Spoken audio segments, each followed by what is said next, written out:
What if you were forced to stay awake for days? Your body craving sleep, your mind unraveling until reality itself twisted itself into something unrecognizable. One experiment. A terrifying glimpse into the human psyche, a legend that asks the chilling question, how far can the mind be pushed before it breaks? Have you forgotten so easily? We are you. We are the madness that lurks within you all, begging to be free at every moment in your deepest animal mind. We are what you hide from in your beds every night. We are what you sedate into silence and paralysis when you go to the nocturnal haven where we cannot tread. Final words of the test subject. Sheesh, welcome to Naturally Off Topic, a podcast where we discuss legends, theories, crimes, and more. I'm Mariah. And I'm Megan. And today we are diving into the psychological nightmare that has haunted the internet for years. The Russian sleep experiment. You've fucked me already. That was a lot. Mariah, I think my opening statement was obvious that I was a little shook. Mariah's a little shook. I went full Shakespeare on you. Well, no, she also whispered it, so I was like, ew. Like, at least, like, for you guys, you'll hear it loud and clear because she has a mic, but for me, we are in your sleep. I'm like, what? Okay, well, freaky. I just had to give the full ambiance. So you might be asking, Mariah, who is this test subject, right? Sounds like, the thing from Lord of the Rings. Golem, is that his name? What's the... You want to know something sad? I've actually never seen Lord of the Rings. Me neither. Oh my god, we're both Nor uncultured. The Hobbit. Me neither. But I worked at the movie theater when they had I was the going to say, Hobbit. clearly you're more cultured than me since you know one of the names of the Lord of the Rings character. I think I'm wrong. Oh. Well. But you know, my precious. That guy. Remember yes, the ring. He tries to steal the rings, yes. There's also a lot of creepy things like that in Harry Potter. I also haven't watched that through and through.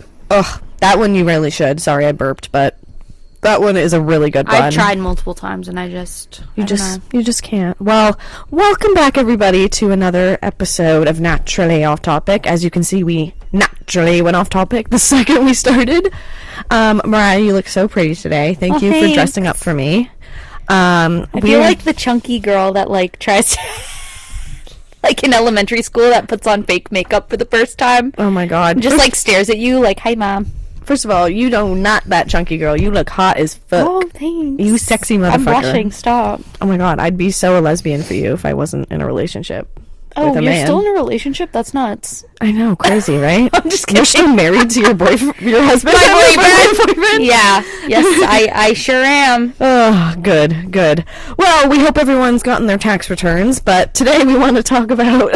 unless you had to pay in. Unless you had to pay in, yeah. The only reason I'm bringing that up is because right as Mariah and I were starting this episode, I was like, did you get your tax return? And she was like, yeah, I got a good amount. And I was like, me too, which is rare. And then I was like, yo, did you get a nicotine pouch yet? And she was like, wow, I literally hate you. What the fuck? I know, it kind of went over my head, but it's fine. So, back in 2010, there was a creepypasta that went on the internet. Do you know what a creepypasta is?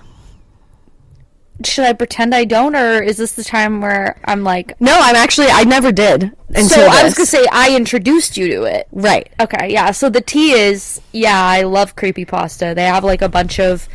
Basically, from my understanding, is they have a bunch of like creepy storytelling, lore, like, and a lot of people like... Kind of like Bigfoot, but like more mainstream. Not mainstream, but like more like internet, since the internet. So like Black-Eyed Children... Yes. Slender Man. That's creepypasta. That's a big creepypasta. Yeah, and the sleep experiment. Yep. With that creepy little photo. Yes, and so many people still to this day are like, is it real or not? Because I think that was our first revelation. We're like, oh my god, when we heard about it. Basically, Megan came up to me and was like, I'm thinking about doing... it was like, I'm going to do another mini... thing. No, you didn't want it to be mini, and that was the issue, and you said, I don't know what kind of experiment to do, and I said, I said, what about, I said, there was this really creepy photo I saw, and I started explaining it, and I Googled it because I thought it was real. Like, I thought it was a real Russian experiment. Yep. And so then I looked up, I'm like, oh, sorry. I don't know if you still want to do it, but I think it's fake. No, and I honestly, so it's interesting because the Russian sleep experiment is actually tied to much bigger experiments, and when I was getting ready to present this topic to all of you listeners, I kept telling to Mariah, oh, these documents are declassified now, and she's like, what the fuck are you talking about? And I'm like, girl, we're about to get into it. So I don't want to give away yet. I'm like squinting my eyes because I'm like, she still doesn't know, but let's start. But I'm like, but like they literally said it's not true, so I'm like, what are you talking No, about? about another experiment. Oh, okay. I was like, what? So, you know, I think the biggest thing about the Russian sleep experiment, even though we'll get into the story, but even though it's not necessarily real, the premise of it is based off of like actual like real life sleep studies and things that can actually happen. Okay, well, I'm excited then. So let's go back to the 1940s, where the Soviet Union kept 5 subjects, technically they were war and political prisoners, in an experimental sleep-inhibiting simulated cell for 30 days. That was the point of the experiment. And are you referring to the Russian sleep experiment Correct. we're talking about, or a separate? Nope, this is... Okay. This is what the intro was. Yes. Okay. We are starting with the real... not the real. The fake one. Russian sleep experiment. Creepypasta. The creepypasta. So it originated in 2010 on creepypasta by a user who was only identified as their username being orange soda. That's kind of hot. I know, right? And since that day, the entire story just blew up. And I asked Mariah before we started this episode if it would make sense for me to read the story. I think due to time, probably not, but it's still readily available if you just look up Russian sleep experiment creepypasta. I said, well, how long is it? And she goes, let me count how many pages. I said, well, maybe not pages. And she goes, well, no, a page and a half. And she goes, oh, I'm just kidding, it's 5 pages. I said, no, absolutely not. Give me the rundown. Yep. Okay. So, the story recounts an experiment set in 1947 at a covert Soviet test facility where scientists gave political prisoners a stimulant gas that would prevent sleep for 15 days. I know I said 30 earlier. Their goal was to get to 30 days. Okay. And you will see that did not happen very shortly. As the experiment progressed with the lack of sleep, a lot of crazy things started to happen. So, like I said, they were sealed in, the 5 prisoners were sealed in this like case. Almost egg. Like I picture an egg. So I would honestly picture more of like you know those tank trucks that are bringing gas and they're kind of circular. Think of like a short, chunky version of that. Like just a sealed chamber, or even at a hospital, you know those like oxygen chambers they have to put certain patients in for specific depending on I don't know. There's certain things that anyway. So they're kept in this chamber, and the prisoners know when they sign up for this experiment. Soviet scientists say, "We will let you go if you perform this experiment with us." So the 5 prisoners were like, yeah, why not? All right, well, what else do I have to live for? So they were dosed, like I said, in this experimental gas, and the goal was to prevent them from sleeping. Their conversations were, amongst the 5 prisoners, were electronically monitored, and their behavior was observed through a secret 2-way mirror. They were promised to go to their freedom if they could get to 30 days without sleeping. And if they don't, then you're still our prisoner. Exactly. For the first few days, everything seemed pretty much fine. I mean, you know, I imagine, you know, you didn't sleep the night before and you had a big test. We've all been, like, tired, and, like, I've even gotten to points where I've, like, almost fallen asleep in class or at work, and, you know, those are actually called little micro-sleeps where you kind of fall asleep for a second and wake yourself up. Oh, yeah, crazy. So, but it wasn't until after the 5th day that they slowly began to start exhibiting signs of stress. And by they, I mean the 5 prisoners. They suddenly became paranoid and stopped talking to one another, whispering, about each other into the microphones.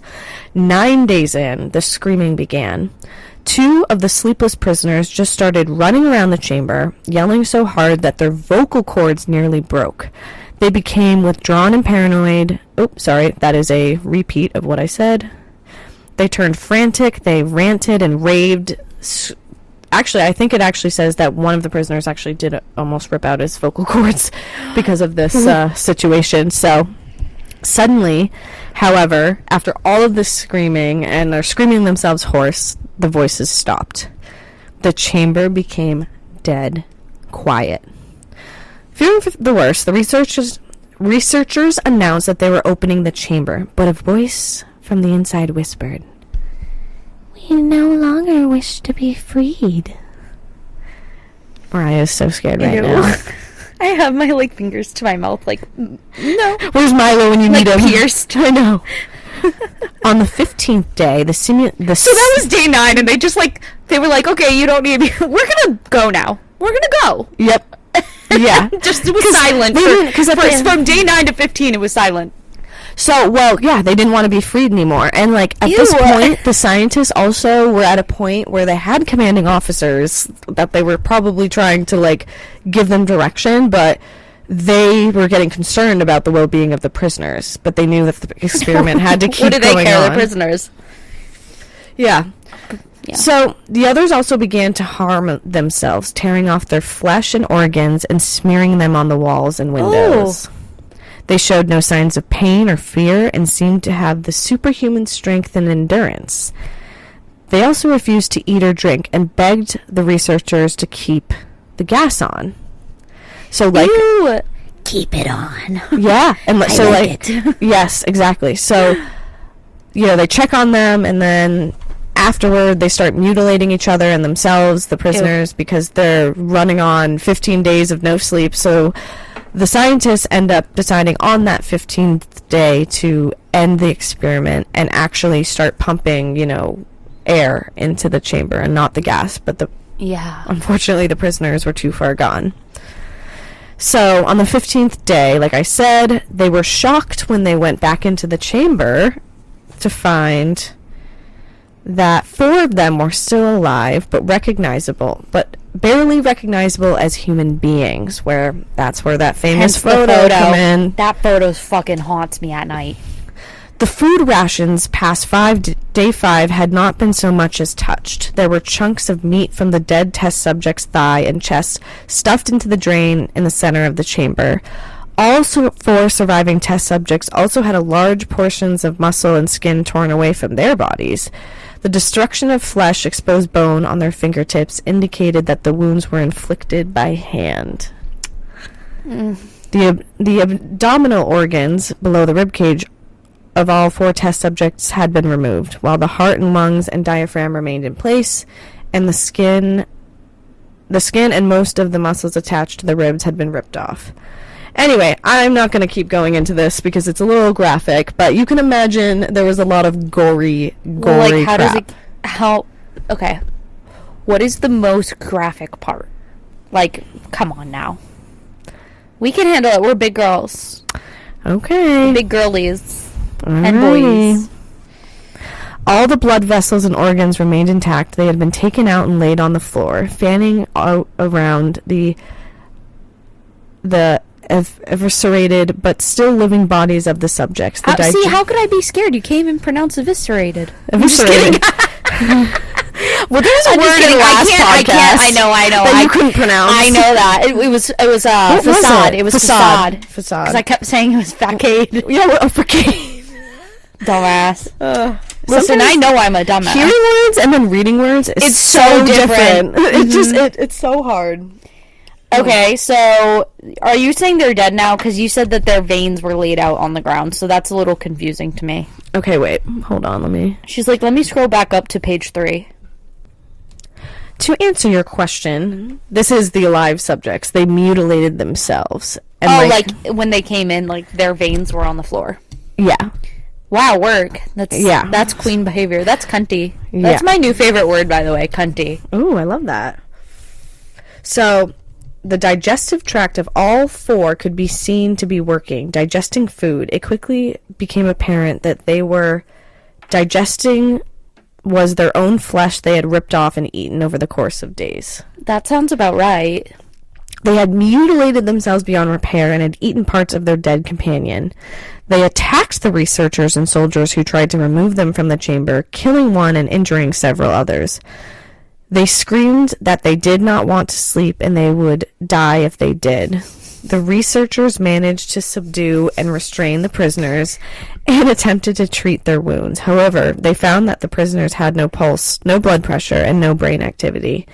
They were somehow alive. No brain activity, and they were alive? Is that but what not, you just said? Yeah. Somehow they were alive, but not human. Because, like, humans need to have brain activity. Obviously. And, like...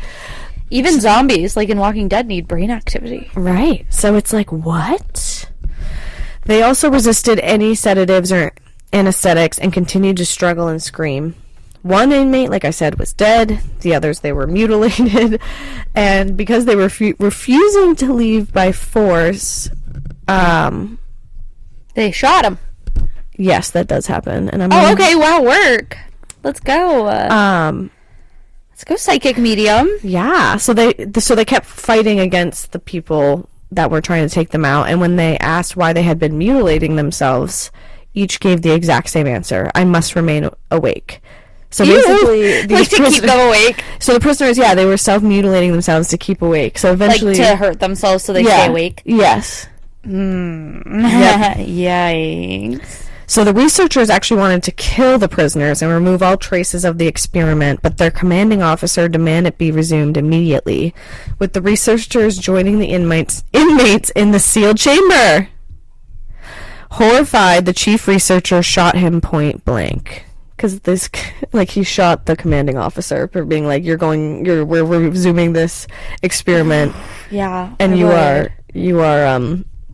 dead. You're going in with them. No, yeah, you're crazy. Bye. And so I command you as a person. Yeah. So again, by the time the researchers cut the gas and opened the chamber a few days later, most of the inmates were dead, apparently having mutilated themselves or one another. They had reportedly resorted to cannibalism. Those who remained alive... No shit, Sherlock. You just said that. Yeah. It was in their digestive tract. That's horrible. I know. Those who remained alive, however, were in a state of psychosis, refusing to leave and refusing to ever sleep. And, of course, the authorities tried to remove the evidence of this grisly event from the record. The prisoners were taken to a hospital where they were suffering from the effect of severe sleep deprivation, hallucinations, delusions, agitation, aggression, and withdrawal. They were treated for the physical and psychological injuries, but they never fully recovered from the experience. It should be noted that some committed suicide in the following weeks. When the experiment's horrors could no longer be contained, authorities made the fateful decision to terminate it by killing the other prisoners. So, yep. They ended up getting shot and killed. So, and it was all, covered up. Okay. That, and again, this is just like the summary of the 5-page story. That's crazy. Because, like I said, and Mariah said, we ain't going to talk about the whole story. It feels like even if you did read the whole story, like it would kind of repeat the same stuff. Exactly. Just go into a little more detail on each thing, maybe. Yeah. And so now I just am asking because I have a little mini story to tell regarding this topic. Lovely. So are you now going to speak about what actually happens with no sleep? Or is that later on? Yes. Well, okay, kind of. I'm going to break down the myth, and then I'm going to also... Okay. So, I want to see, before you say what actually happens, I'm going to tell you a little story that my mom told me yesterday. And I knew about this story a while ago, but I didn't realize exactly... I didn't understand her completely. So, basically, when I was like 3 or 4 years old... And God forbid my biological dad ever listens to this. I'm never going to tell him I have this podcast. Yeah, but please don't. Literally, just don't listen. Go away. I don't want you to hear it. So basically, my parents are split up, And when I was 3 years old, my mom was living on the same property as my grandparents, but in a separate house. And so my biological dad, he was not in the house at the time, and it was late at night, and he randomly out of the blue like starts not banging on my mom's door. And so my mom lets him in.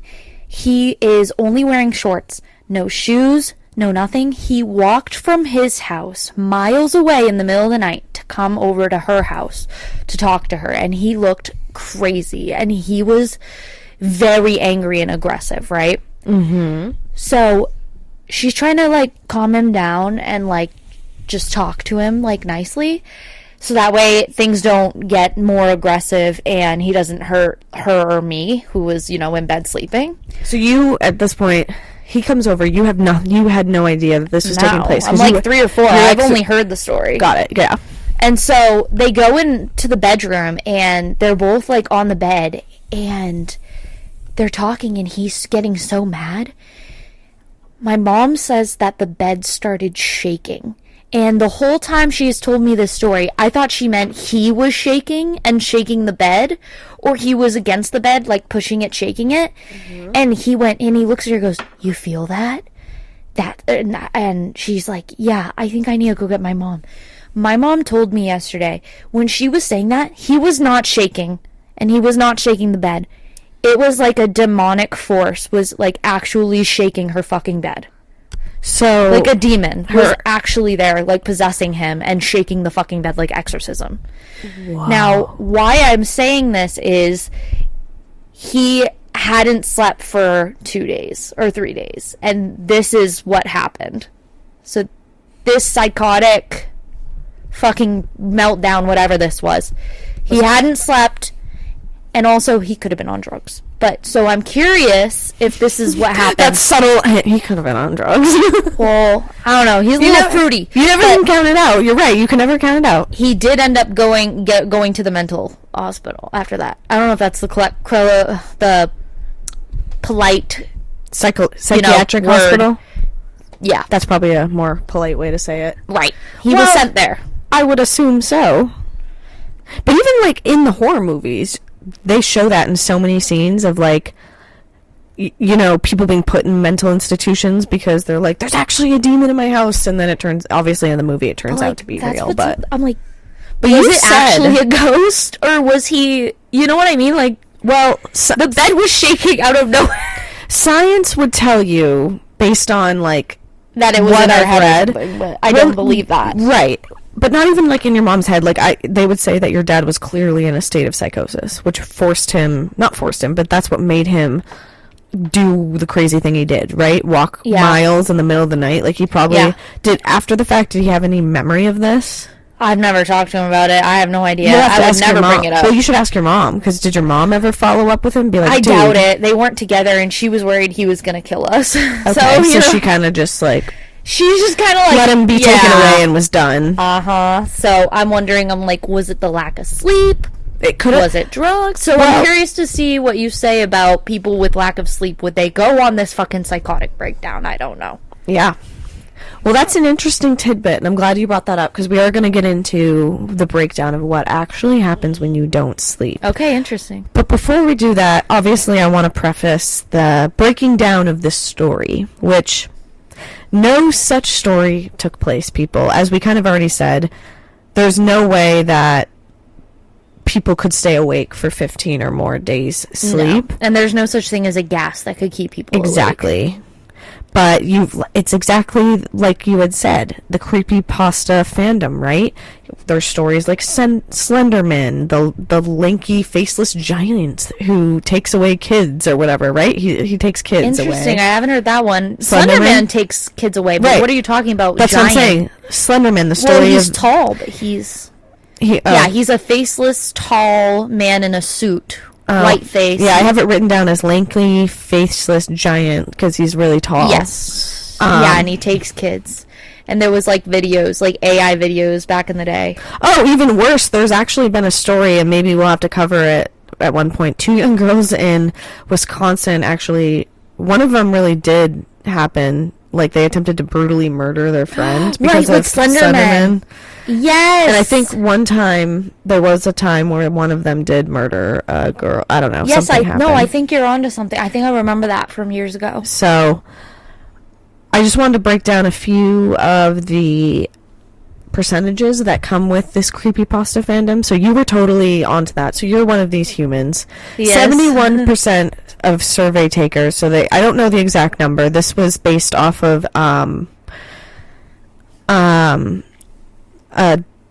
Dr. McGuire, who actually put out a like survey on like what people like for these types of stories. So 71% of people liked the unexplained phenomenon. They're thrilled by the unknown, which is like the Russian sleep experiment. Did it actually happen? Slenderman, blah, blah, blah.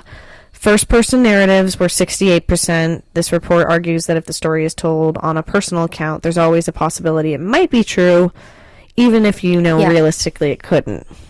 Monsters and supernatural following up at 61%.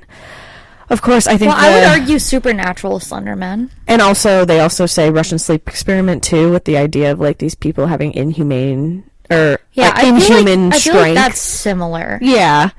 Murder is 46, cliffhangers is 53%, which, I mean... I hate cliffhangers. Anything with a cliffhanger is always... Fucking count me out. Murder, 46%. So wait, Creepypasta has, like, fake murder posts? Oh yeah. There's so much or true like crime. Why would there even conspiracies be or conspiracies around murders? Well, that's and stuff, fun. You know, conspiracies. And these are just like I said, like general facts that from this survey. So I would say we'd probably have to do another type of survey to see what people like. And there's so many out there.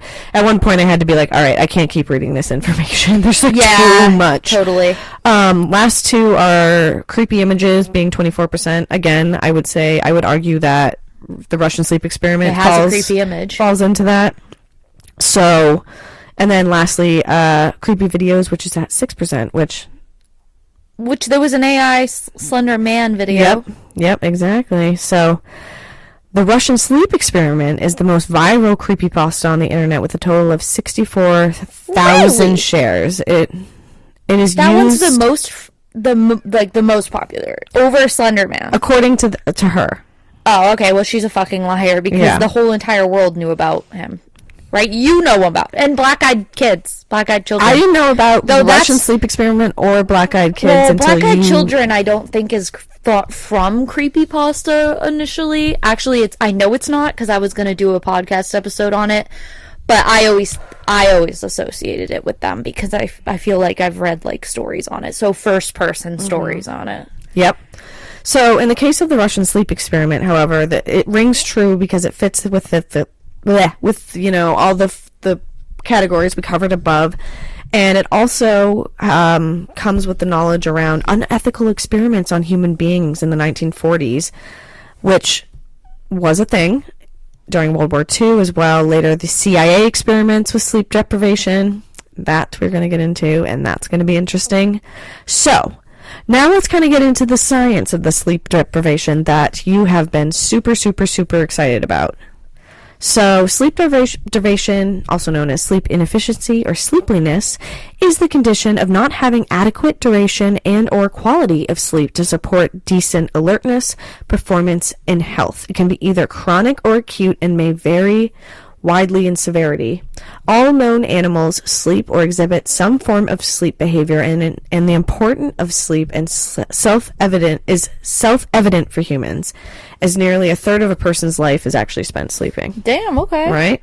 Kind of thought it'd be half and half, but okay. However, sleep deprivation is very common and affects about 1/3 of the population. Well, there we go.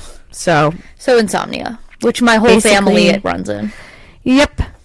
So, the National Sleep Foundation recommends adults aim for 7 to 9 hours of sleep per night, where children and teenagers require more.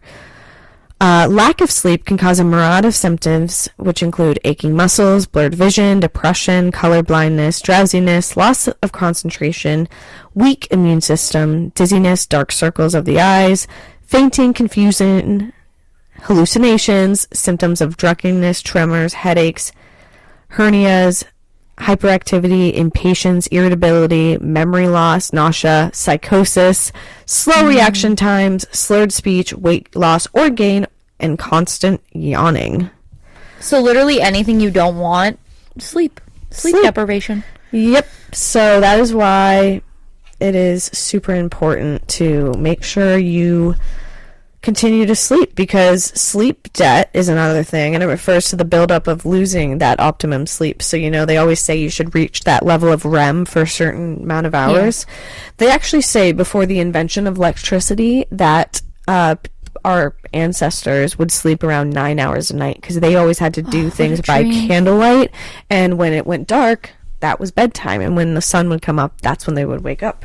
So, oh my God, unlike us who are forced to wake up before the sun comes up and blah, blah, blah. So, we just get cucked. Yes. Milo gets to sleep. He's sleeping right now. I know. What a lucky boy. I also mentioned the micro sleep, which is a short period of time, usually between 10 seconds to a minute in length, which the brain actively enters a sleep state regardless of what the person is doing at that time. The affected individual often does not know that this is a momentary blackout has occurred. The effect of these microsleeps combined with attention lapses and can often be dramatic. So the reason I'm bringing that up is because there were obviously a ton of Guinness World Record holders who claimed they could stay up awake the longest. Claimed. Interesting. So, and we're going to get into that. So, I want to break down what happens to people when they become sleep deprived and don't sleep. So, cognitive effects begin after 24 hours of no sleep. Hallucinations possible after 48 to 72 hours. Complete recovery possible with normal sleep.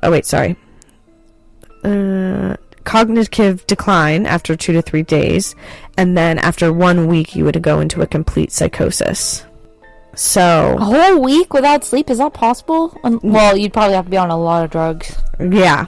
So that brings us to my next section.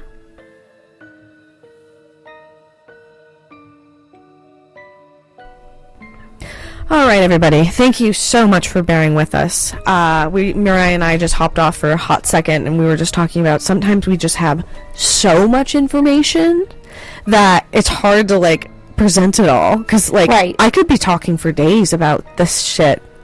That's where it really goes. I say I wanted this to be a mini. We're already, at this point, at 32 minutes, and I still am Holy shit. So... now I want to get into real-life sleep deprivation experiments. So the Guinness World Records book, right? Of course. And I also know that they say that there has to be, it might be different in the past, but there always had to be somebody present to verify that whatever someone was claiming was true. Correct. So, we're going to start with Tom Rounds, who was born on June 6, 1936, and died on June 1st, 2014. He was an American radio broadcaster and founder and chief executive of Radio Express in Burbank. At first entering the broadcasting profession, he started at Amherst College in Massachusetts, woohoo, in the late 1950s, and then he started working in Honolulu at a station called KPOI. There we go. He actually ended up setting the world record at the time for sleeplessness. The period was 260 hours awake and was attained while Rounds was sitting in the department store window display. The record was broken in 1964 by high school student Randy Gardner, who we're going to get into. So Tom Rounds was the official. He stayed awake for 260 hours. How long is that? That was actually 10 days. So he was awake for 10 days and 20 hours. I didn't know that was possible. Yep. So he was kind of like the first person. Apologies that there isn't much about him because, again, it was this was back in the 50s. So moving on, though, to Randy Gardner, who actually, he stayed awake for 11 days, and he is the Guinness World Record holder. And when I was... 11 days. Yep. So when I created this outline for my notes to talk about this, I was looking up, major topics, and... around sleep experiments and sleep, and Randy Gardner was at the top of almost every article. Yeah. So his was probably the most I mean, let's give the other guy credit. He was 10 days, yeah. 10 days and 20 hours, you said, right? Yep. So this guy literally just beat him by 4 hours. They're tied, in my opinion. Yeah. And I don't know why his just ended up being more famous than Tom Round's was. Sorry, Round. Sorry, dude. So, Randy Gardner, a 17-year-old from San Diego, California, in 1964, stayed awake for 11 days and 24 minutes, breaking the previous record of 260 hours by Tom Rounds. It ended on January 8th in 1964. Gardner's record was broken multiple times until 1997, where Guinness World Records ceased accepting new attempts for safety reasons. At this point, Robert McDonald was the holder when it was canceled in 1977 at 18 days. So 18 days? Yep. So part of... What do you mean? Oh, awake. 18 days awake. What? And he didn't get the world record? Well, so as you probably heard, remember how I just talked about microsleeps? Oh, he cheated by microsleeping. No. No one's claiming that anyone cheated. Scientifically, if somebody goes in a hypnosis state, it's possible to tell if someone actually goes into a 10-second microsleep or if they're awake, because it happens so quick. So sleep deprivation, just beyond the fact of its safety concerns of what could happen if you don't sleep, there's no way to actually truly measure if someone can stay awake that long. Because you could still... But even if they microslept for like 10 seconds, that doesn't count. They're still awake. Come on now. I don't know. So... 18 days is great. I'd be pissed if I got 18 days and they were like, LOL, no. I know. So, I read a few articles around Gardner, going back to him a little bit. So he said that, and this was his words, that it was a bitch, Gardner tells Geff on his 11 days of sleeplessness. The only reason I got through it was because I was a kid. We got halfway through the damn thing and I thought, holy shit, this is tough. I don't want to do this anymore, but everybody was looking at me to that point, so I couldn't quit. So it was, I don't know why he just ended up being the most famous one. I think because he ended up being the most documented, so there ended up being like a professor who came in and sat with him while he was doing this. So just to kind of like break it down though, so on the first day, Randy Gardner woke at 6 a.m. feeling alert and ready to go. By day 2, he began to drag, experiencing fuzzy-headed lack of focus. When handed series of objects, he struggled to recognize them by touch alone. The third day, he became uncharacteristically moody, snapping at his friends. He had trouble repeating common tongue twisters, such as Peter Pepper picked a You can't even peppers. I just did it! Peter Piper picked a pack of pickled peppers, correct? Peter Piper picked a peck of pickled peppers. A peck of pickled... A peck of pickled peppers, not a pack of pickled peppers. A peck of pickled peppers. What the fuck is a peck? Peck? Peter Piper picked a peck of pickled peppers. Or a pack. I guess it could be either one. Either way. We got through the tongue twister, though. Good for us. Woo! So, by the fourth day, the sand-clawed demons of sleep were scraping at the back of his eyeballs. He suddenly and unexplicitly started hallucinating that he was Paul Lau, a large black football player for the San Diego Chargers. OMG me. Gardner, in reality, was a white 17-year-old and 130-pound boy who... Oh, he was only 130 pounds soking wet. Wait, so he was like... He was like hallucinating that he was like this like NFL player. On day 4? Yeah, by day 4.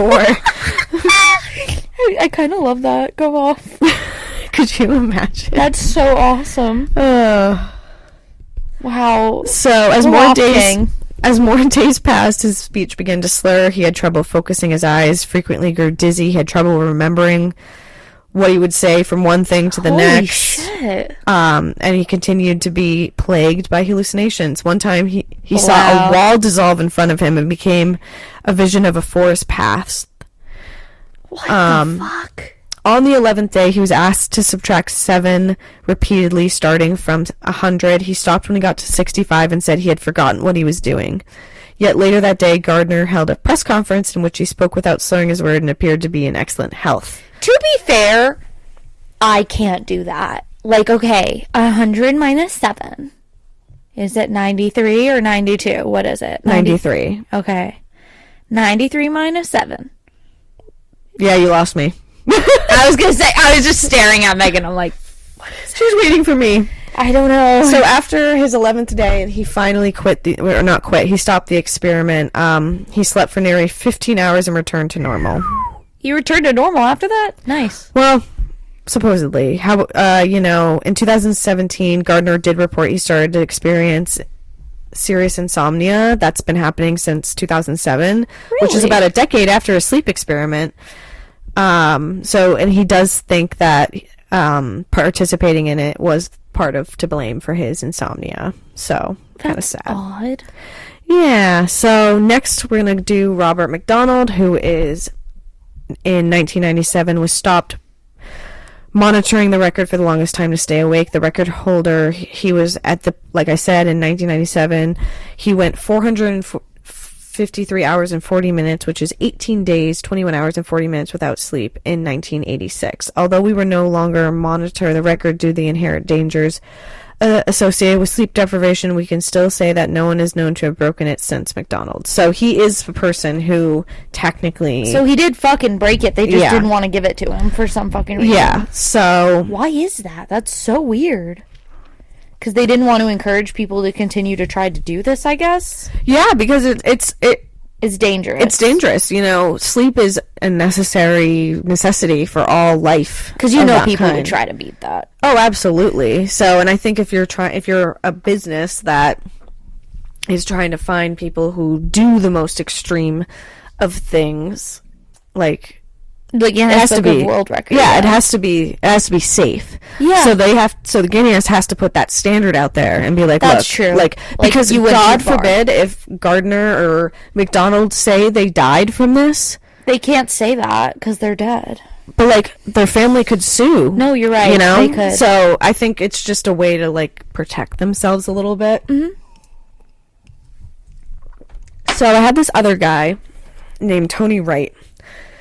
So this is in London because the London Times reported that Tony Wright of Cornwall recently stayed awake for 266 hours. He was attempting to break the world record of 264 hours set by Randy Gardner in 1964. So I believe this was between McDonald and an Gardner. 18-day guy. Yes. Yep. Yes.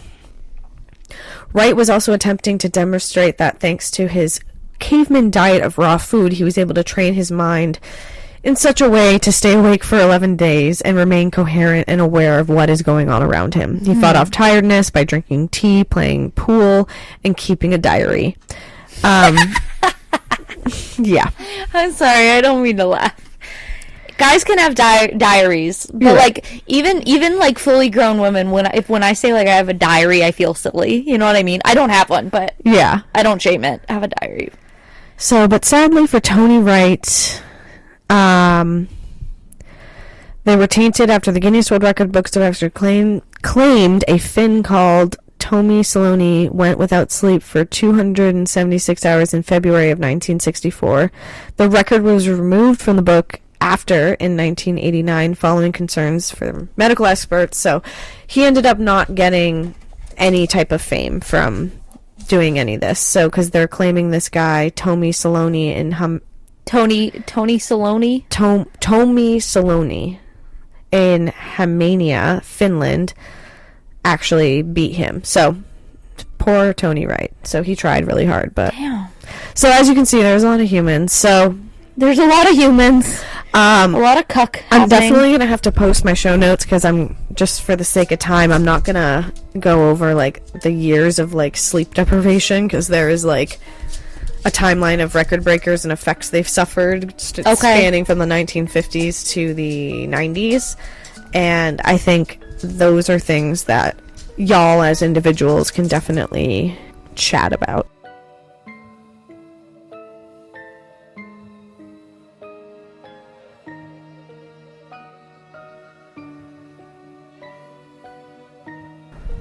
To finish up the Guinness World Record part, even if fatal insomnia victims are disregarded in all of these studies, it remains difficult, like I said earlier, to accurately determine the true world record because we have no way of accounting for microsleeps during past record attempts. But in turn, it's difficult to accurately determine the limit of how long a human can physically go without sleep. So from 1959 to 1986, the world record massively increased from 8 days to over 18 days. So how does that happen? I mean, Right. lots of drugs. Oh, I So catch your drift now. So there are like a lot of times where some of these people, not Randy Gardner, he was one who didn't use drugs, but I believe some people like McDonald use drugs, like LSD and like cocaine to like stay that awake. Not to say that it's Adderall. good.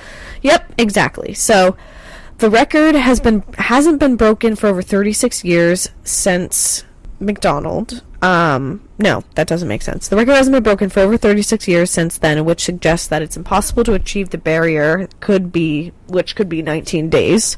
However, if McDonald and other record breakers before him experienced microsleeps, then the real upper limit could in fact be a lot lower. So, like, if we were able to account for all the potential microsleeps that all these people did. Counts though, the microsleeps, because it doesn't do shit. You literally aren't even into. Well, if you do multiple microsleeps, though, you're still putting your body 10 in a seconds. But that's what your body is forcing itself to do, even if, like, in a survival state, it's doing that. guess, You yeah. know. So, like, how truly can we measure how long the human can Well, stay awake without microsleeps Well, that would even be easy. being?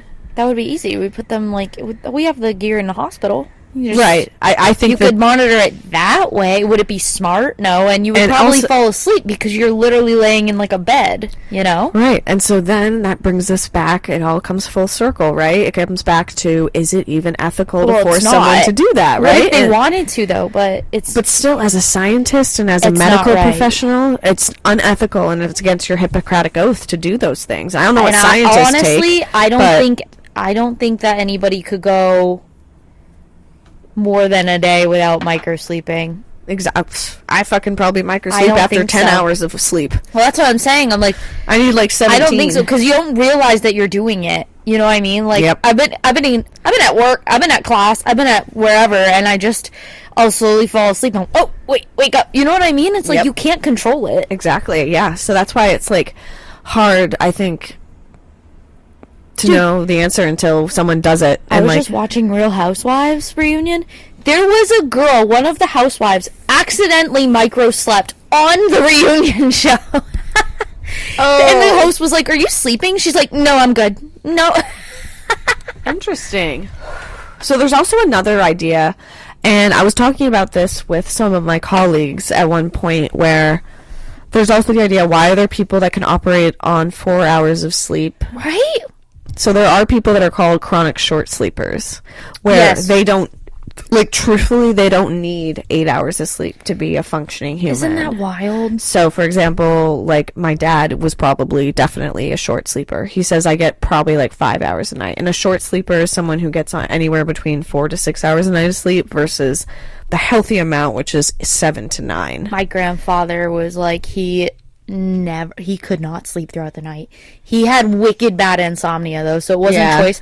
But he would get up at like fucking 2 to 3 a.m. and he would just do his thing, but he would nap during the day a lot. Yeah.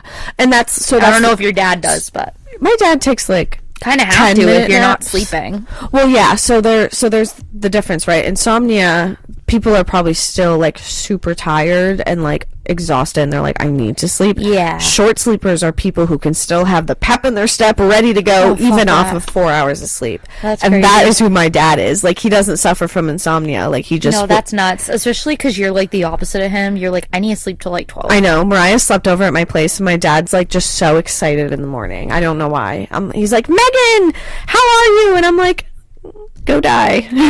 Just kidding. Not actually, but I'm like, I'm tired. Go away. But like, you know, when someone's super No, I happy get in the it. morning and you're like, you haven't had your coffee or you haven't even like Megan, you're so full of shit. You are the most peppy, no matter fucking what person I've ever met. around you, because I have to be. No, you don't. Do you realize how like I'm like, no, don't touch me, don't talk to me. The I know. world sucks. Like you can be like that with me. That's fine. I know, but like my love language to you is to love you all the time, I think. Literally, this bitch. She's like, oh, I hate the morning, whatever. No, you do not, because we were on a road trip with Keith and we got up and we were packing. Megan bounced out of bed. Literally bounced. I did bounce. She's like, so, what are we doing? And I looked at her like I was about to punch her in the face. And I was like, how are you so awake right now? Okay, so not to be like TMI, but like, you know how everyone has like normal poop times, right? Mine just so happens to be very early in the morning. So it we wakes woke you up with your poop? Yeah, my poop, me having to go to the bathroom makes me wake up. And that's why you bounced off the bed? Probably, yeah. It's horrible. I'm always like, oh, gotta go. Actually, yeah, you did bounce off. You're like, hey, when you in the bathroom? I'm like, yeah, I gotta go. I'm like, go, whatever. I know, you're like, fucking stop waking my ass up. I'm like, I'm sorry. Just don't be so happy in the morning. How are you so happy in the morning? I don't know, because I get to see your beautiful face. Oh, you're so nice. Everybody's gonna think I'm such a fucking asshole. They're gonna be like, Megan is the best friend you could have ever asked for. You're an asshole, and you're Mariah. such an asshole. No, I'm honest. Okay, That's what my mom says. Okay, for the record, my everybody. mom says she's honest when she's trying not to be a bitch.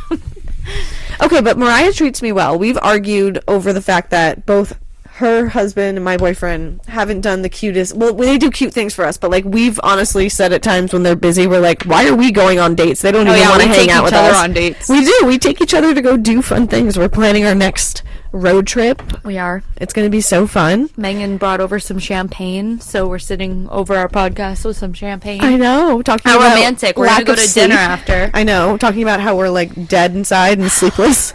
So here's the last tidbit I want to get into, and this is probably the most exciting part of this podcast, and I wanted to save it to the end because this is I've been sitting on the edge of my seat here waiting to hear this, what you're talking about. So, first of all, let's go into the military and secret Smurf stuff. So, Americans' military are obviously, their forces, they have to fight exhausting operations for centuries when battling went from survival of a troop to most men standing at the end, pushing soldiers beyond their human capacity, where risk worth taking to keep bodies moving and fighting. Anyway, that was just like a whole like. She's like, anyway, I'm bored. I don't know what I was trying to read. So, even with enhancements to Army programs, to improve physical fitness and nutrition to optimize soldier capabilities, studies show that military culture has yet to give proper value to sleep. Poor sleep has been associated with impaired reaction time, poor judgment, accidents, and low morale. Recent analysis, well, not super recent anymore, of a 2014 Army data revealed that fatigue was a contributing factor in 628 Army accidents and 32 deaths. So that isn't the most accurate, like, I'm sure it's higher now, which is terrifyingly sad, but in 2008, the Pentagon released an independent study commissioned by their Office of Defense Research and Engineering titled simply Human Performance. It said that 86 different drugs had been tried with a small number showing promise. Caffeine, for example, was found to confer resistance to slowed performance on tests of reaction speed and mental accurately. Even after 3 straight days, 72 hours of high-intensity training with no sleep, but other skills like marksmanship declined almost as much as for those who took no caffeine. So, interesting. So caffeine doesn't help. Yeah. Interesting. So when people are like, need my morning caffeine, it's Yep. like, okay, well, girl, don't wake you up. But I will say, when I drink caffeine, I literally can't sleep. I don't have an issue with sleeping, but when I drink caffeine, I literally can't sleep. And I wonder why that is. Like, my body feels tired, but my mind feels awake. I wonder if that's what I'm saying. Like, but that's like the state of psychosis, right? Like, I don't think caffeine helps keep your brain alert. It'll keep your body awake because it'll give you the jitters. Oh, maybe that's it. But it won't keep your brain cognitively functioning properly. And so if you're super tired, even having caffeine, you could still hallucinate that there's a giant bear. I switched that up. My body cannot let me sleep, but my mind is like, okay, let's go to bed. That's what I mean. Yeah. Yes. Like, my body's just not. Yeah, so I think that, and that's what the study kind of showed too, is like, they were able to like physically endure and physically be able to do things, but like mentally they were like on the decline. So even the military is suffering from it, and I wanted to get just briefly into it. Sorry, I didn't mean to jump the gun, but now we're going to actually get into the exciting shit. So, sleep deprivation has actually been used as a form of human torture for so long, and it's so sad because Sleep is actually, as we haven't fucking seen, is an integral part of human health and well-being. It is recognized as a fundamental right to our bodies. Nevertheless, deliberate sleep deprivation is frequently employed as a form of torture, violating the right to health. Legal cases such as Lemaire versus Mass, which is Ireland versus UK, illustrates the varying interpretations of sleep deprivation as torture or cruel and unusual punishment.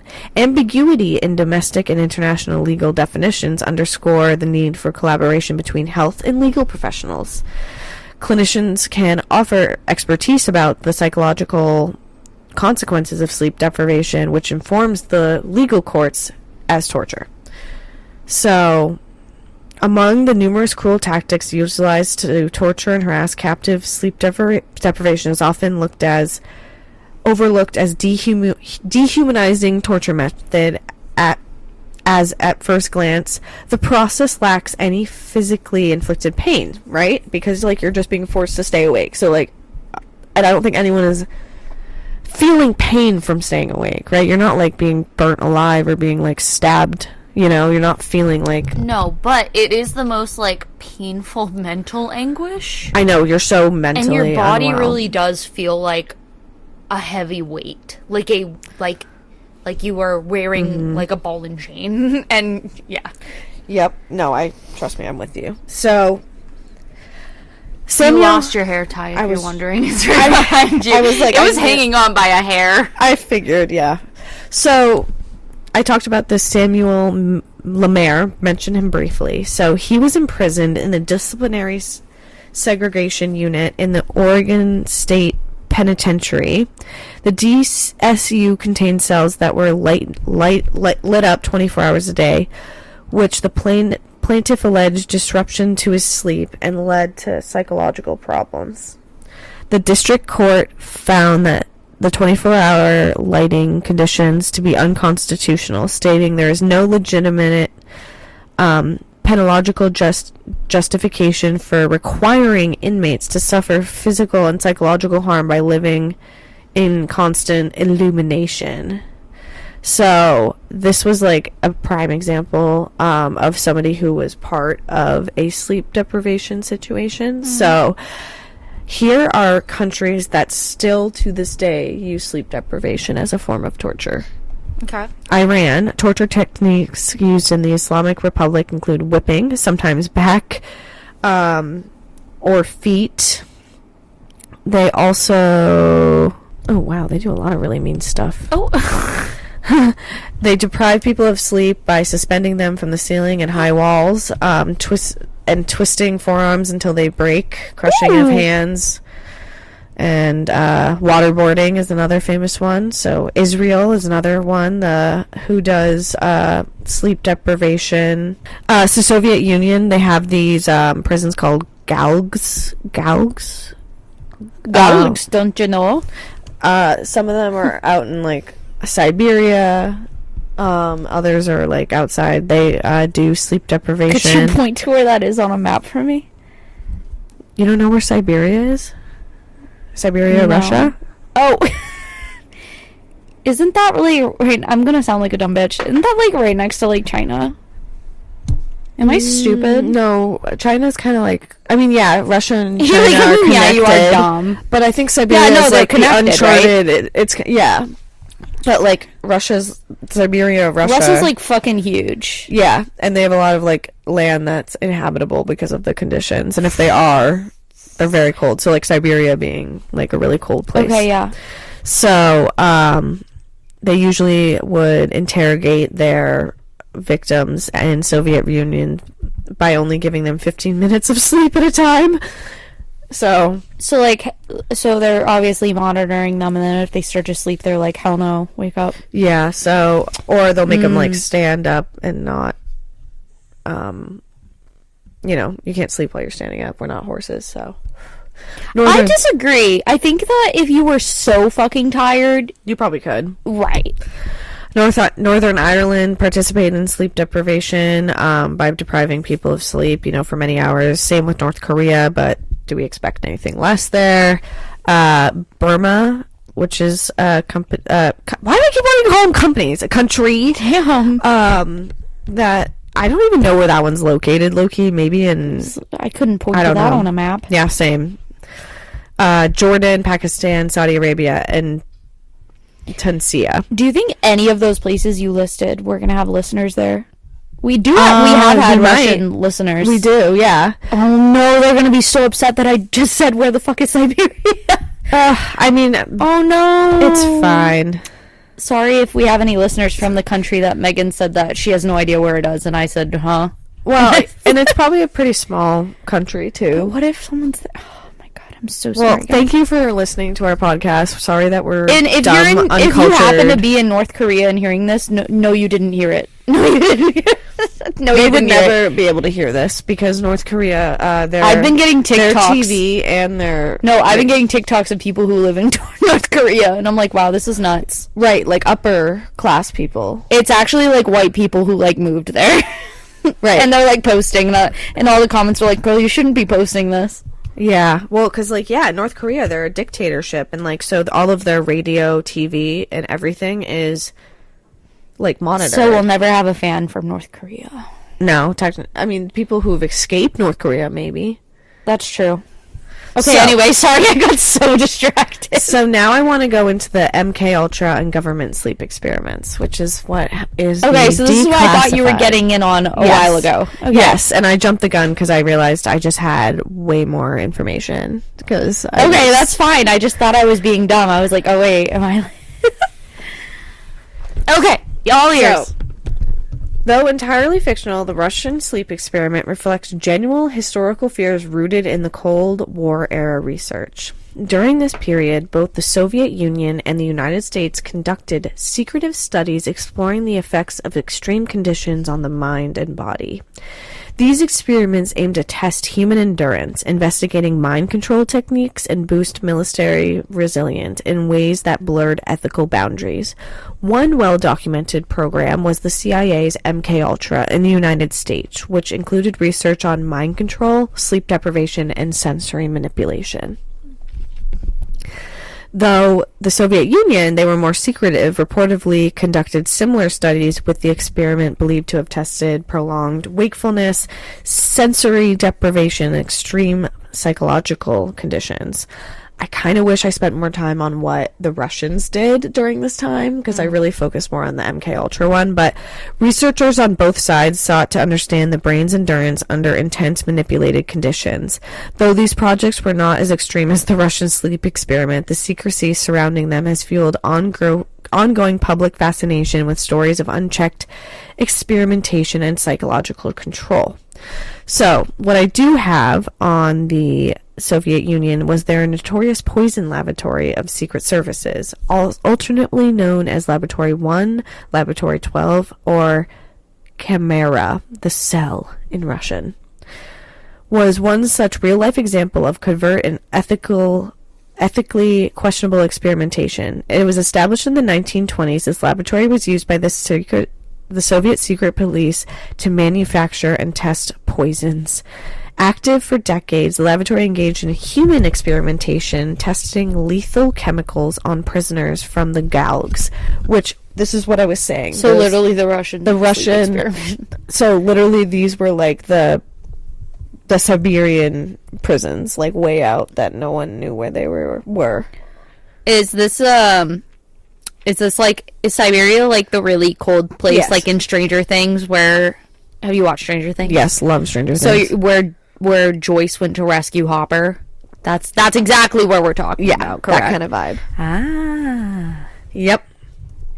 Under leaders like Gregory Marvansky, with the direct authorization from officials such as Lavrenti Beria, which I know we don't understand these people, but I guess like in the science and political world of Russia, they're like high up. So, okay. Soviet scientists conducted chilling tests with poisons like mustard gas, ricin, and cyanide. These substances were often administered to prisoners as a medication, allowing researchers to observe their effects. Victims reportedly experienced rapid physical and mental disorientation, sometimes ending in death within minutes. Ooh. The laboratory's activities extended beyond Soviet borders, including involving high-profile poisonings and assassinations, which is Alexander Kutpov in 1930, a Russian general drugged and kidnapped in Paris. Georgy Markov in 1978, a Bulgarian dissident writer assassinated in London via a ricin pellet delivered by an umbrella gun. Alexander Levinto in 2006, a former KGB agent, fatally poisoned with polonium in London. Oh my gosh, do you remember that episode we listened on Rotten Mango? Which one? With the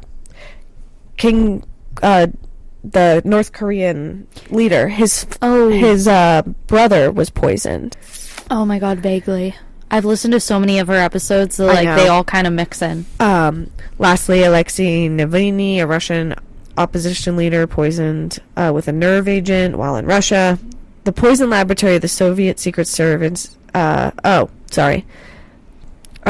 tested the poisons until the late 1990s. The laboratory was mentioned in archives, which were later released. Which, for you listeners out there, just so you know, I'm going to be posting all of this on our website, which is on Podbean, to have all this info so you can kind of go into these archives and actually look at it. Project MKUltra, so going back to the US, so that was what, they tested poisons on prisoners in Russia. And just so you also know, in North Korea, like, prisoners in North Korea are often sent to the gulags. Like Russia and North Korea will, like, share a prison. Like, they'll send them to, like, these awful... And they also have them North Korea will share? Like, North Korea prisoners have just as much of a chance going to these, like, gulag prisons in Siberia as, like, Russian prisoners do. Okay. Yeah. So, Project MKUltra was a human experimentation undertaken by the U.S. Central Intelligence Agency to develop procedures and identify drugs used during interrogations to weaken individuals and force confessions through brainwashing and psychological torture. The term MKUltra is a CIA cryptonym, and MK is an arbitrary prefix standing for Office of Technical Services, and Ultra is an arbitrary word out of the dictionary used to name this project. The program has been widely condemned as a violation of individual rights and is an example of CIA's abuse of power, with critics highlighting the disregard for consent and its corrosive impact on democratic principles. The program began in 1953 and was halted in 1973. It used numerous methods to manipulate its subjects' mental state and brain functions, such as the covert administration of high doses of psychedelic drugs, especially LSD, and other chemicals without subjects' consent. Additionally, other methods beyond chemical compounds were used, including electroshocks, hypnosis, sensory deprivation, isolation, verbal and sexual abuse, and other forms of torture. Project MKUltra was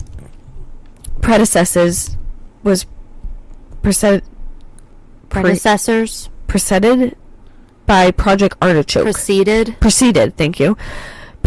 by Project Artichoke. It was organized Are you fucking kidding me, Megan? MKUltra. Facade. MKUltra, and then... Excuse me, bitch. I couldn't get it right. I couldn't even do it. I was referring to the names of these places. I was not making fun of you. Oh, I thought so now you were. you're just rude. I was saying MKUltra is a beer too. That's why I'm bringing it up. And then the other one was MKUltra.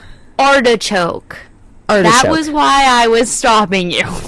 Not to make fun of you. Even though you obviously wanted to make fun of me still. All of our listeners would still agree that you still hold the cake of, like, making fun of me ultimately, so... Sometimes it's deserved. Probably. So, sorry. So, Project MKUltra was... Can you say the word again? Preceded by Project Artichoke. I don't know why. Preceded written versus saying it looks different for me. That's... Right, like facade. I wanted to say I almost wanted to give it like a K. Someone fucking buy us a fucking English class. I swear to God. I swear to God, we're going back to college. We need to. It was organized through the CIA's Office of Scientific Intelligence and coordinated with the United States Army Biological Warfare Laboratories. The program engaged in illegal activities, including the use of U.S. and Canadian citizens as unwitting test subjects. Unwilling and unwitting test subjects. MKUltra's scope was broad, with activities carried out under the guise of research at more than 80 institutions, aside from military organizations, including colleges and universities, hospitals, prisons, pharmaceutical companies. The CIA operated using front organizations. Also, although some top officials at these institutions were aware of the CIA's involvement. So, just to break... I was like, that's a lot of words. What are you saying to me? Okay, so our own government back in... Sorry, I gotta go back to when it first... Like, the date it originally started, right? So, so we covered... I know I covered a lot of... All right, here we go. 1953 to 1973. Okay. So...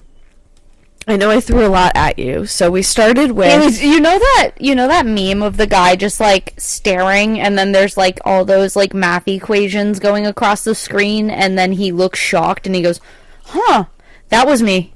No, yep, I get you. So I just want to, like, I'll break it down better in layman's terms. Thank you. So, we have the Cold War era happening in, like, the 90s. So... Explain this to me in girly pop Gen Z vibes. Okay, so after World War II, after World War III, two. Oh wait, there wasn't World War III yet. Right, that's right. If we have World War III, we're gonna die. I hope there's not, but I'm like, Jesus Christ. After World War II happened, okay, the U.S. and the Soviet Union at the time had the Cold War. Yes. And the reason why, and it was whoever could get to the moon first. Yeah, it was a industrial revolution. Like, for that both was the countries. Yeah. Both countries were trying to have the best military, the best technology, the best of everything. Correct. Because the U.S. thought that the Russians were going to shoot us, and then the Russians thought we were going to shoot them. So there was no physical warfare ever. So what was born out of these technological advancements were these inhumane and unethical experiments where Russia was using different poisons to test, like I said. So if we go back to, like, hurt us if needed. Yep. We were doing the same for them. Yep. So, and it was not public knowledge prior to recent years. Example, Russians were trying to create odorless, tasteless toxins that could not be detected post-mortem. So they were going down this poison route of, like, trying to test various different things to come up with the best possible poisons to, eventually kill people. Whereas U.S., what they were doing was we were trying to find ways to interrogate. So if we were to ever, like, capture individuals... Sleep deprivation would do that. Yeah. Mind controlling, brainwashing abilities, like we do that for police interrogations all the time. Is sleep deprivation, like remember Aaron Quinn? Yeah, he said he started to believe it. He started to believe it because he's like, oh my God, did I kill her? Like, he's like so exhausted, he'd be willing to believe anything. And that was literally that was 18 hours, if I remember correctly. That wasn't even a full day. Yep. And both sides, the U.S. and the Russians, from my research, as we can see, illegally used subjects. Did not, like... So random citizens? Whether it was random citizens or prisoners. Russians obviously of their own people? So we in the U.S. have taken, like, prisoners or people and, like, tried to break them down to see, could we use this in war? And that's where Project MKUltra was Proceeded. Thank you. Jesus, I can't read that. So Proceeded. I understand. I'm sorry. I'm like, preceded by the Project Artichoke, where they illegally... I know, so weird, right? Illegal activities. The MKUltra scope was more broad, whereas, like, the Artichoke, they were looking to use these institutions, hospitals, prisons. Like, this is where they're capturing all these people. I don't know why every time you say artichoke, I laugh. I think it's because, like, I just picture the fucking food, and I'm like, why? Yeah. So, yeah. Okay, So, yeah. Okay, I get it now that we use girly pop terms. Yeah, so so the reason why I was, like, geeking earlier, because, you know... Oh, I'm sorry, that's millennial. I don't understand what geeking means. No, I'm just kidding. I don't, freaking out or getting excited. I'm shook. Excited. So the reason I was shook was... So the reason I was shook... The reason I was slay mama house down boots is... The reason I was bouncing this booty up and down... No, that is so millennial coded. Oh.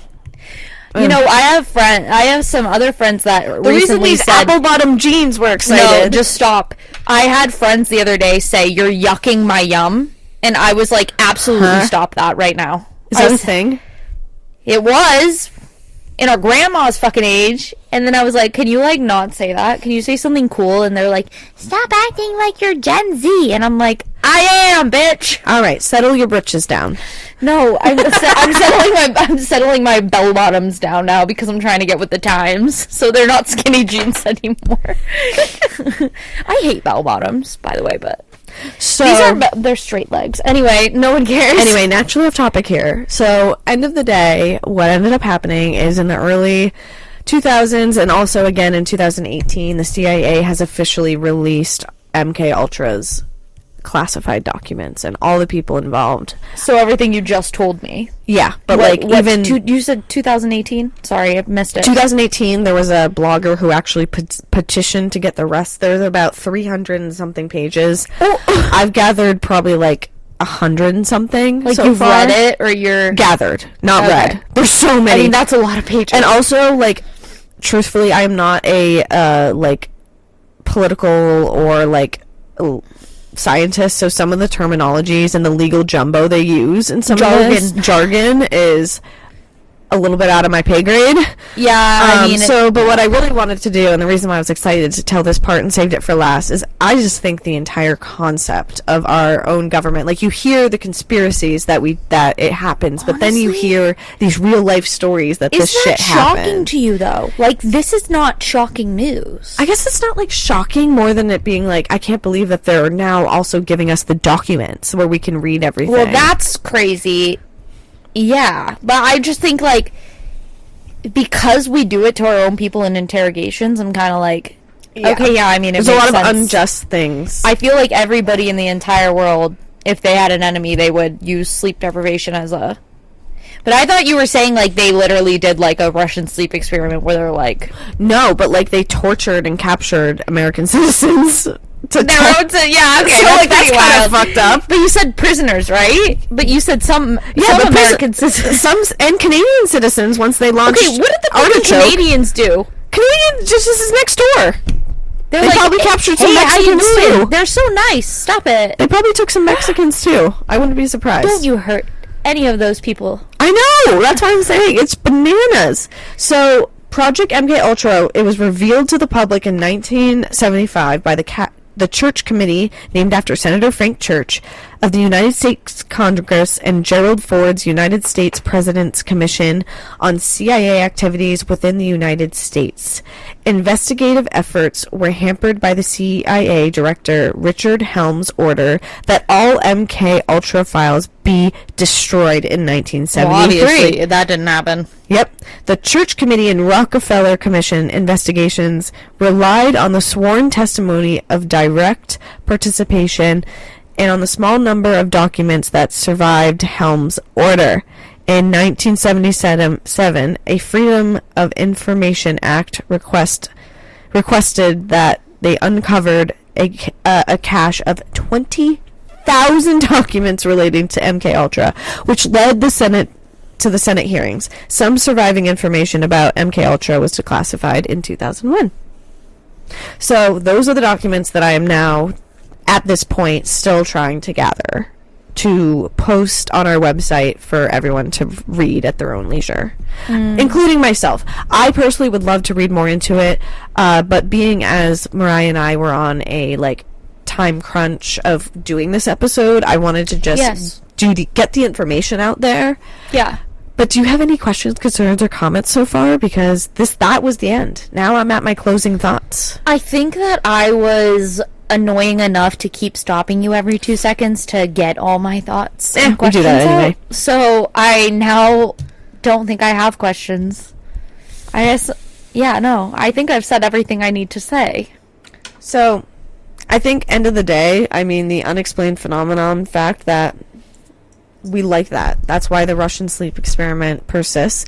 And to not burst your bubble, but that creepy photo that will be posted on the social media about the Russian sleep experiment is a prop that was used as part of a scary movie. Like a Interesting. A low-grade movie. Wait, what movie? It wasn't like, they actually made a sleep experiment God. movie, but it was like I think it was like a movie taken in like India or something. Oh, that's wild. I can find it, but I don't know the name. That's fine. It's not like a Hollywood like mainstream movie. I was gonna say that's so nice. What? I know. So that's a pretty convincing prop. So I did want to leave you with that tidbit. Actually, I love that. Thank you. It was a prop, unfortunately, but the documents and I the never would have photos. thought to Google that. Yeah, but the photos and the documents that are going to be on our social and our website that Mariah now knows that we have. I didn't know we had it until literally 2 hours ago. But you know what this means? Now you can build your next topic. You can build your own webpage if you want. I can show you how to do that. I don't know how to do that.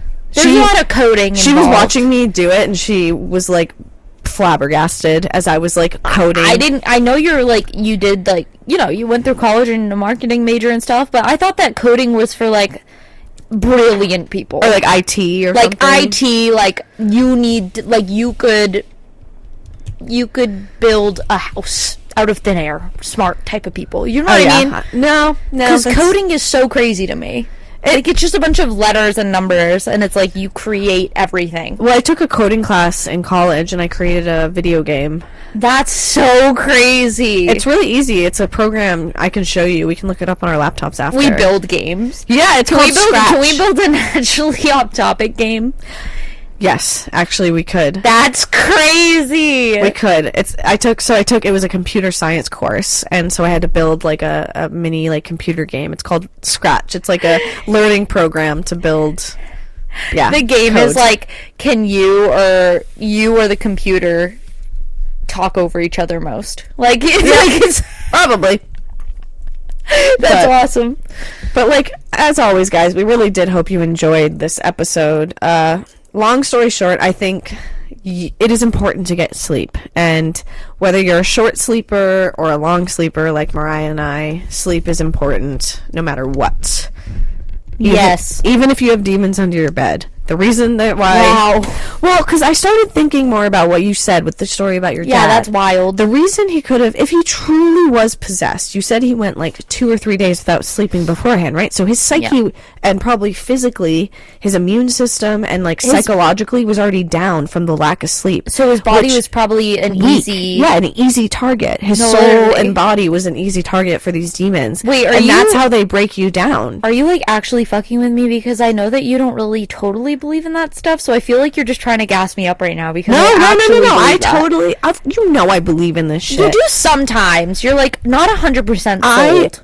Well, that's because I myself, so you and I have talked, we've had like spiritual episodes where we've talked about our like where we've had it like different things. Like I've experienced like unexplainable things that what makes me doubt it is more being like, is this actually happening to me or is it in my own head? Yeah. But for example, after my friend's father passed away and he literally came into my dreams and gave exact descriptions of where he died and everything, and I was able to recite that exact thing to my friend, and he was like, how do you know this? And I was like, your dad told me in a dream. Like, yeah, and that makes sense because, like, yeah. So I'm only skeptical because I can't believe that I may have this actual ability to have these connections. I know yours is more when you're awake. Mine's when I'm asleep, I'm able to be. Like, I'm like, have you ever seen the horror movie Insidious?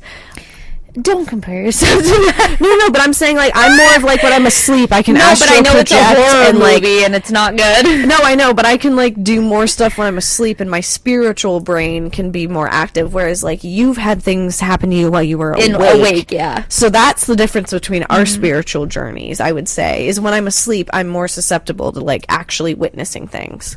That's kind of nuts. So it's, for me, it's more of a So crazy... Megan really needs to sleep. Yeah. For me, it's just more of a crazy thing when I see or hear things that you tell me that they happen in real life. It's Right? like, I'm like, because I only experience it in my sleep.